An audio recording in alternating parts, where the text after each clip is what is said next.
I'm muted. All right, let's start the meeting on February 24th, 2026, 6 p.m. Would you please stand for Pledge of Allegiance? Allegiance to the flag of the United States of America and to the republic for which it stands, one nation, under God, indivisible, with liberty and justice for all. Will the clerk please take the roll? Councilmember Wood. Here. Councilmember Richardson. Present. Arias. Here. Councilmember Kangiser. Here. Councilmember Hess. Here. Councilmember Johnstone. Here. Councilmember Kaminsky. Here. Mayor Pinto. Here.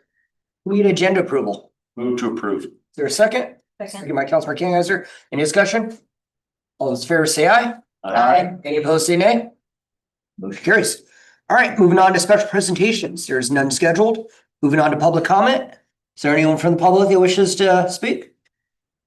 Take that as a no. Is there anyone online that wishes to speak? There's no hands raised. All right, we'll move on to the consent agenda. We have the February 3rd, 2026 study session minutes, the January 2026 check register and financial position summary. Is there a motion to approve the consent agenda? Councilmember Kangiser, Move to approve the consent agenda. is there a second? Second by Councilmember Hess. Any discussion? All those in favor say aye. Any opposed say nay. Motion carries. On to new business. We have a professional service agreement with Skillings Incorporated for general sewer plant update and related planning services. Smith. Good evening, council members, mayor. My name is Elizabeth Jones. I'm the projects and grants manager for the city of Yelm. I'm here tonight to present for the mayor's execution a professional services agreement between the city and Skillings Inc. for the update of the city's general sewer plan, including a required update to the reclaimed water flow. The proposed agreement is for a 19-month term and totals $524,518. This amount includes a $30,000 management reserve to address any unforeseen conditions or additional scope needs. Council, questions, comments? Take a motion. Councilor Wood, I move we authorize Mayor DePinto to execute a professional service agreement with Skillings Incorporated for the general sewer plant update and relating planning services. second. Second by Councilmember Kaminsky. Is there any discussion? All those in favor say aye. Aye. Any opposed say nay. Motion carries. Thank you, Elizabeth. Moving on to item B under new business, professional service agreement for design engineering for the 2026 water main improvements project with RH2 Engineering Incorporated. Brad. Thanks, Mayor, Council. This is the professional services agreement with RH2 for our 2026 water main upgrades. We have chosen 3 priority locations. On the top of your list in your packet, it will show from on Yelm Avenue from 4th east to Creek Street, all of Creek Street, and then a connection down by the high school. So all in all, this is about 6,500 linear feet. So this contract will give RH2 the ability for design and engineering and get ready for construction. Questions, comments? Councilor Wood? I know it's kind of a ballpark, but is there any idea what that's going to cost, the construction part of this? Not yet. We're too early in this to know what that's going to cost. And there's a good chance that we might have to phase this out also because this is a pretty big undertaking, especially that stretch on Yelm Ave. Certainly. Other questions, comments? For motion? Councilor Kaminsky. I move to authorize Mayor DePinto to sign the professional services agreement with RH2 for design and engineering of the 2026 water main improvements project in the not to exceed amount of $403,500. Is there a second? Councilmember Johnstone, second by Councilmember Johnstone. Is there any further discussion? All those in favor say aye. Any opposed say nay. Motion carries. Thank you, Brad. Thank you. All right, moving right along to old business, none scheduled. Moved on to standing council committee reports, starting with Public Safety Committee. No meeting. Thank you. Moving on to Public Services Committee. Yes, Public Services Committee. We had a great meeting today. We talked about two things that we just had a motion on, so that was good. The general sewer plan. We also talked about the water main project. Back to the water main project, there was some good information on that. A lot of that improvement is gonna be going from 6 to 8 inch pipe to 10 inch to 12 inch pipe, and again, that's 6,500 feet. So that's gonna be going as well, plus the construction by the high school. When that does happen, one thing to be mindful of is gonna be delays in traffic. Be ready for some driving on some back roads, but again, that's down the road sometime, maybe hopefully this year, maybe some next year. We also talked about rezone of annexation properties. So a lot of that rezone and annexation, we have basically 3 industrial to residential is the biggest change that we will see in rezoning. Zone 8 is one of those ones. We're creating a new zone called the Heritage Zone. Most of that land out there is wetland or not really developed anyways. So that's probably going to come to us in June. Either be ready for that council and the study session so we can have that conversation more about Zone 8 and the Heritage Zone. Also, there was talk about the Stream Team.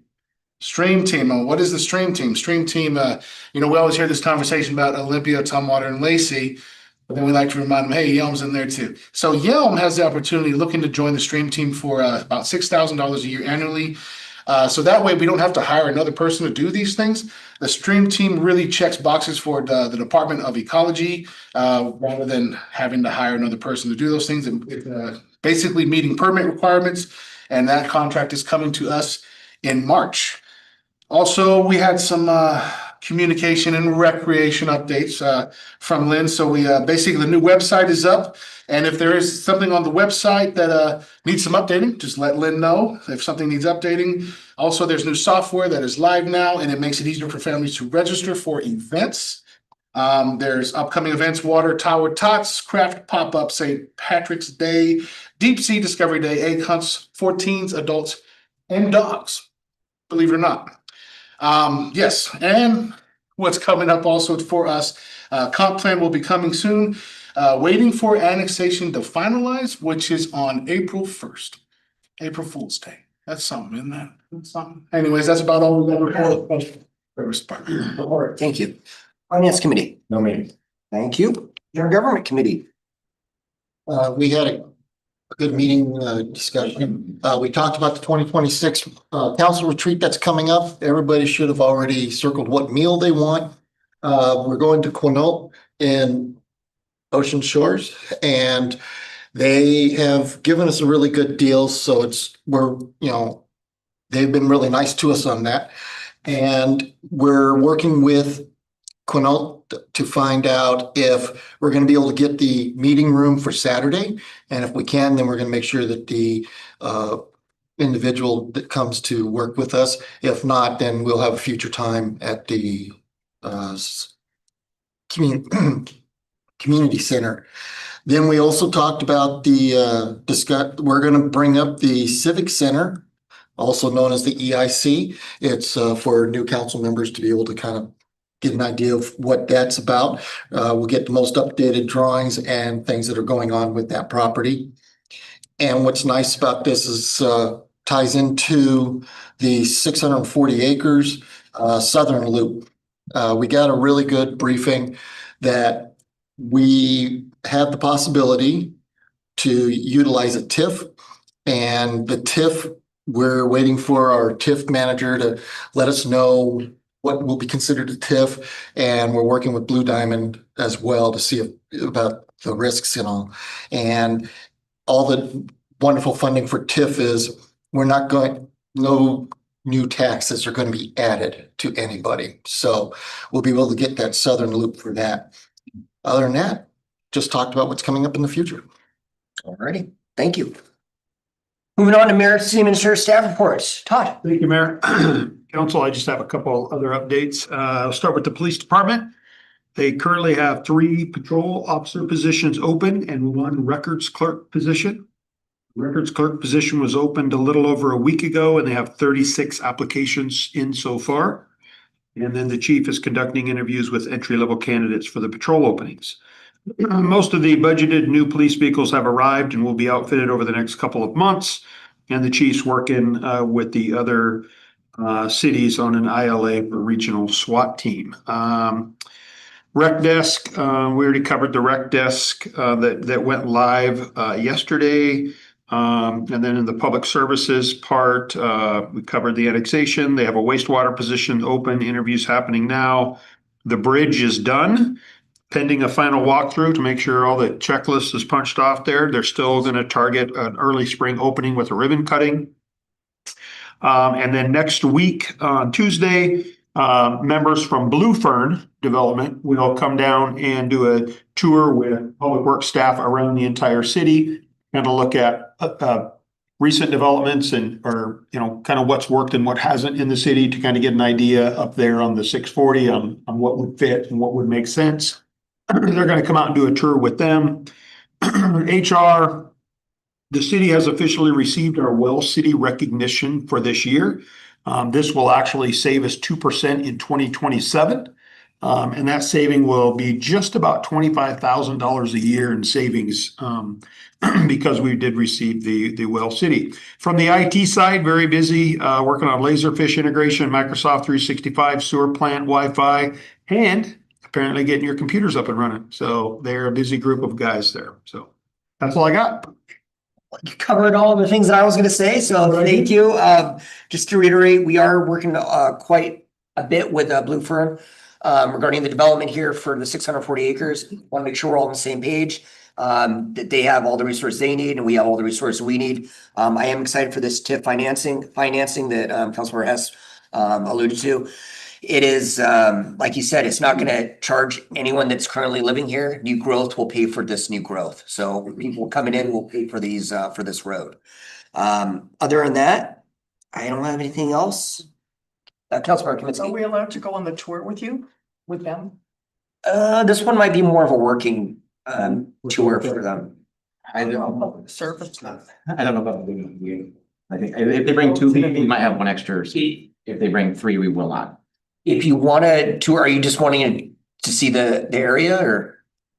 Oh, I thought they were touring here to see what was working. Or they We're touring? going, so they're starting off in the. That, or I'd love to go. So it's more of a working meeting on this one. They're going over, like you said, some that subdivisions there have already been placed, there's not subdivisions, but some of the areas like Tomatera, more recent developments that have gone in there, things that have gone right and wrong with it.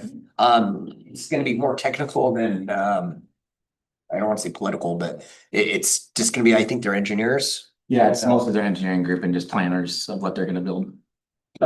So maybe, I'll get with you after this. yeah, okay. Anything else? All right, moving on, council member reports, starting with Councilmember Kaminsky. Well, distilling down the 3-hour Nisqually River Council meeting to something exciting. We started off with the lady from the Nisqually tribe did her report on the water quality program of the river.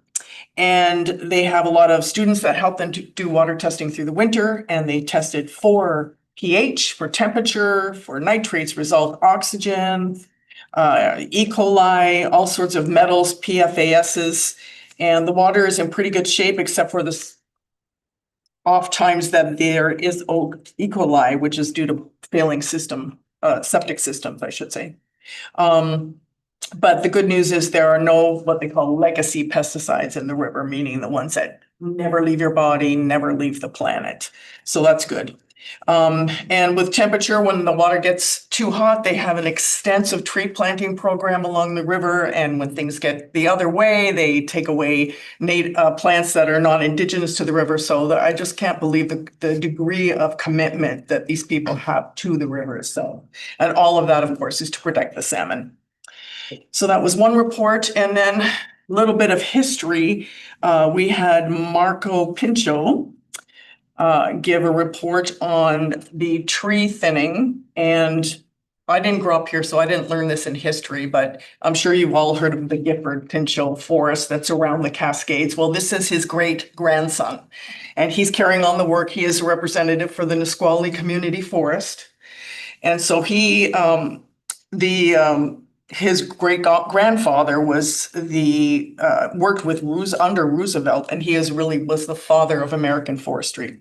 And his park is over 1 million acres in the Cascade region here in Washington when he was in the other Washington. So I thought that was pretty interesting. Anyway, he is starting a new pilot program, something not done on this side of the mountains, about forest practices, taking the limbs from trees that are thinned, and instead of burning them on site, they want to mulch them. And then he said, make a viable biochar for the voluntary market and do carbon credits. And he's got this big plan. So this is his pilot study that he's doing. And then I learned some things about fish. Did you know that I guess like on the trunk of a tree where you have the rings, that you can tell everything about a fish and where it's been by one scale on the fish. It'll tell you how old the fish is, where it's been, what it eats. But particularly interesting to me is when it goes from a river to the ocean and it changes water body or goes back, it can tell by the scale where that fish has been. I think that's amazing. It's like a mood ring. Yeah, exactly. That was very interesting. And then lastly, we had a presentation on shoreline birds. Equally interesting gentleman that came from down south to give us a live report and how shorebirds adapt to their environments. And I also did not know that birds can see better than people because they have 4 cones in their eyes instead of 3. That was interesting. Bird's eye view. Yeah, exactly. And did you know that when they migrate, they can actually shrink their organs, shrink their digestive systems to give them more energy to fly? I did not know that. And lastly, the record-breaking bird that can migrate nonstop from Alaska to New Zealand in 8 hours of flight, nonstop, twice a year, 7,300 miles, is the bar-tailed godwit. You're saying that you can make that flight in 8 hours? 8 hours nonstop. Oh, sorry, 8 days, not 8 hours. That's Sorry, that's faster than a plane, yeah. 8 days nonstop, 35 miles an hour at an altitude of 2 miles from Alaska to New Zealand twice a year. Oh, there you go. Thank you for If you the don't have energy, there you go. interesting report. Something new. Councilmember Johnstone. No meetings, nothing to report. All right, Councilmember S. Intercity transit, some of the big things that came out of the meeting. We have a digital schedule and map that's online. There's also the 2026 Winter Bicycle Challenge, which was online. And there's a survey, I believe it's a survey that you can get into, and I will send this information to yourself and Ms. Roy to get it shared on so the city can see. And what's nice about these is with the digital schedule, you're able to plan your route to get wherever you want to go, and you can see the best way to go. And for the bike challenge, it's one of those wonderful things that they try to do, and you can log your events in there. There's free events that can be done, and it's a lot of fun. And let's see, I'm trying to remember if there's nothing else in reference to there. I also wanted to share that I was at the Veteran Memorial meeting. And I want to say that the group that's working on that, they're doing a really good job. They're being thoughtful, discussing things. We're at the point now of looking at the materials of how they're going to be put in.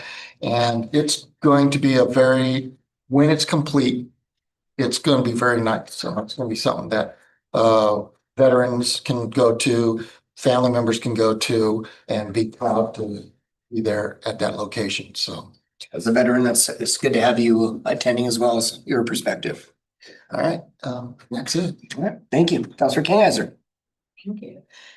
So a busy couple of weeks since we met last. I got to attend actually the February 11th, our Southeast Thurston Fire Authority has been hosting meetings to help residents understand the long-term service needs. So they'll continue to host different meetings and just help to be transparent about that for a possible upcoming bond. I helped serve dinner at the senior center, so staying involved with them. I gave blood today at the community center. I think they come about quarterly, so it's always a good thing to give back. And our Dollars for Scholars auction is coming up. They are in full steam ahead mode. So if you have donations, definitely reach out to them on Facebook or their website. March 14th. Concludes my report. Dollars for Scholars, March 14th. Sounds about right, I think. Yeah. March 14th is the actual date. That's what he's whispering. Thank you. Councilmember Arias. Okay, so I attended the regional meeting this week, which brings together local governments, tribes, and regional partners to coordinate economic development and community priorities across South Thurston County. There were updates from various groups, including Confederate Tribes of the Chehalis Reservation, county commissioners, workforce and economic development partners. This was my first meeting, but I think a key takeaway was the importance of continued regional coordination and economic resilience and workforce development. So I plan on continuing to participate to ensure that Yelm stays engaged in those conversations. And I'll also be attending the Regional Housing Council meeting tomorrow, and I'll report back on that. I also wanted to acknowledge that this month is Lunar New Year, Ramadan, and Lent, which are meaningful observances for many in our community. So I wanted to make sure to highlight that. Thank you. Councilmember Richardson. Nothing to report. Councilmember Wood. I attended Transportation Policy Board. We discussed the process and the funding mechanism and how federal funding gets dispersed. We didn't go into any discussion about call for project. I believe that'll be at the next meeting. Okay, thank you. Thanks for keeping an eye out on that as well. All right, moving on to executive session. There is none scheduled. Motion to adjourn. Anybody, Kathy signed up to go to the Dollars for Scholars City table? There will be probably an electeds table. I don't know if staff is going to be attending, but I don't- perhaps. I sent out an email to any person. No, I who- got the email. I just wondered if they wanted to group that was attend. Yeah, we can coordinate that after this. I moved to adjourn. All right, is there a second? Second. Second by Councilor Arias. All those in favor say aye. Aye. Any opposed say nay. We're adjourned. Right.